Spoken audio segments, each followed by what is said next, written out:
She's an associate professor of political science at Long Island University. So, Dalia, let's just start with those explosions in Tel Aviv.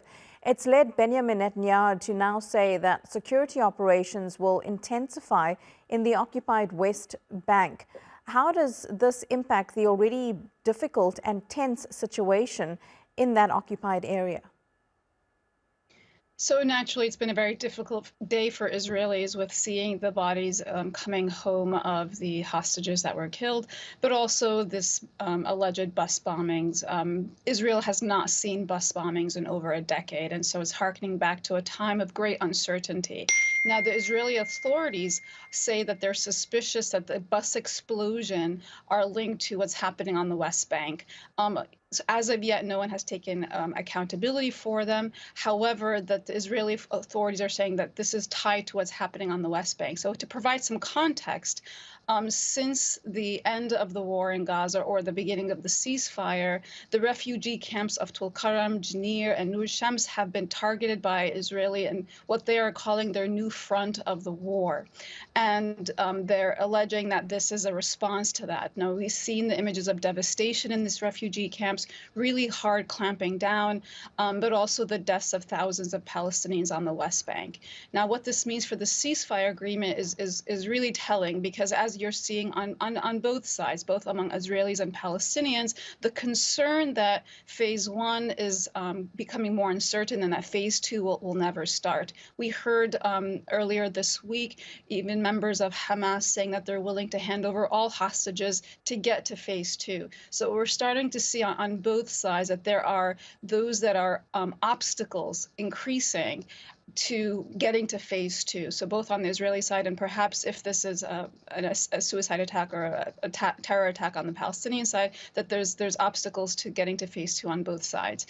And so again, caught in the middle of this, and we're seeing it very clearly today, are the residents. The interesting thing is that we're moving now away from Gaza to this new front that Israel is saying, this new front of their war, which is the West Bank. And the devastation in the West Bank in these three refugee camps begs the question then, what is the intention of this war? If it was simply the defeat of Hamas, it would have remained in Gaza. But now that the movement has been on the West Bank, is it about continuing the depopulation of the two territories? And so, there's a lot to be seen later this week, but I think the question is, will we get to phase two? It's not clear that phase two or even phase three is on the horizon. Yeah, phase two, analysts have always said that was really going to be a difficult one because there's so much to be discussed there. And as we heard in that story, even on the Israeli side, among Israeli citizens, they want phase two to go ahead because they want to see the hostages come back. And it would, of course, be the same for the Palestinians. They don't want a war to continue. So Israel and Hamas, they need to navigate this in a way that obviously works out for both sides. And the negotiators in all of this have a key role to play, but an incredibly difficult one too. Absolutely, especially since President Trump has come into office here in the United States and has made statements, as he has in the past couple of weeks, really in the past 10 days, about how Gaza belongs to us, meaning the United States, and that we can go in and it'll be the Riviera of the Middle East, and that Gazans will be kicked out and there will be no right of return. Now that goes counter to all of the negotiations that's been had with the Egyptians and the Qataris over the past past 15 months. And so the future of the peace process, or the future of the ceasefire agreements, has been in limbo for the past 2 weeks.